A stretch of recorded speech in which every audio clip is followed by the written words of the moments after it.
आजकल भारत में सबसे ज़्यादा ऑर्थोपेडिक समस्याएं किस तरह की हैं और कौन कौन सी हैं? देखो, आर्थोपेडिक समस्याएं ज़्यादातर तो अडल्ट्स में ही है, राइट। जबकि हमारी बोन एंड जॉइंट्स खराब होने शुरू हो जाते हैं। अगर मैं नंबर एक ऑर्थोपेडिक रिलेटेड प्रॉब्लम या इश्यूज की बात करूंगा, वो है लो बैक एक, जिसके मैक्सिमम नंबर ऑफ पेशेंट्स हमारे पास आते हैं। दूसरा है गर्दन में दर्द, सर्वाइकल दर्द, और उसके साथ साथ ही नी जॉइंट पेन्स। सो ये तीन ऐसी बीमारियां हैं जो मेजॉरिटी ऑफ हमारे 80 टू मैं कहूँगा 90% ऑफ जो पेशेंट पॉपुलेशन, चाहे वो हॉस्पिटल में हो या सरकारी या प्राइवेट में आते हैं, सो यही तीन कंप्लेंट्स लेके आते हैं। उसके अलावा किसी को कोई टेनिस एल्बो हो गया या फ्रैक्चर की कंप्लेन होगी या हील पेन हो रहा है, कुछ और दिक्कत हो रही है, बट लो बैक एक, cervical pain and knee joint pain सबसे ज़्यादा सबसे ज्यादा। क्या ये सिर्फ भारत में देखने को मिलती है नहीं, जहाँ? ओवरऑल ही है, बिकॉज हमारे लाइफस्टाइल डिजीजेज ऐसे हैं, हमारी मेडिसिन लेके पद्धतियों से हमारी लॉन्जिविटी बढ़ चुकी है, एज हमारी पॉपुलेशन की बढ़ चुकी है, एजिंग पॉपुलेशन है।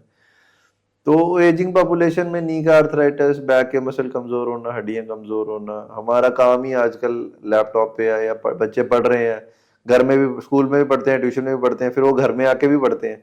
तो उनको शुरुआत से ही देखो ना, 7 7 8 8 साल के बच्चे भी आते हैं सर्वाइकल की पेन लेके, मतलब that is very painful to see. हाँ, ये तो that is very very painful to see कि उन बेचारों को पता ही नहीं है कि ये दर्द क्यों हो रही है। या आप कॉम्पिटिटिव एग्जाम में, लड़कियां, अभी केएएस का एग्जाम होने वाला है, तो हम वो पेशेंट शुरू हो गए हैं जिनकी गर्दन में दर्द है, सर ये मेरे गर्दन में दर्द रहती है, मैंने उनको भी दिखाया, ठीक नहीं हो रही, बिकॉज ये पोस्चरल प्रॉब्लम है ना, मेरे से नहीं ठीक होगी ये, ना किसी डॉक्टर किसी और से ठीक होगी, ये पेशेंट के पोस्चर से ठीक होगी। And it is very painful to see. 2 2 साल हो गए हैं छोटे बच्चों को, 18 20 साल की लड़कियां, लड़के, ज्यादातर फीमेल्स में है ये। तो वो 2 साल हो गए सर, हम उसके पास भी गए थे, उसके पास भी गए थे, वहां पे भी गए थे, गर्दन की दर्द ठीक ही नहीं हो रही है, अब पूरी बाजू में रेडिएट कर रही है। So that is very disheartening and painful to सी।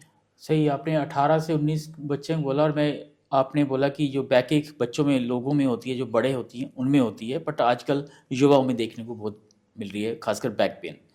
तो ये सिर्फ दवाइयों से नहीं ठीक होगी, पोस्चर से ठीक होगी या पोस्चर तो दवाइयाँ मेन हेल्प करेंगी? इंपॉर्टेंट है, दवाइयाँ क्या ही इंपॉर्टेंट है इसमें, यंग में क्या ही दवाई दे सकते हैं।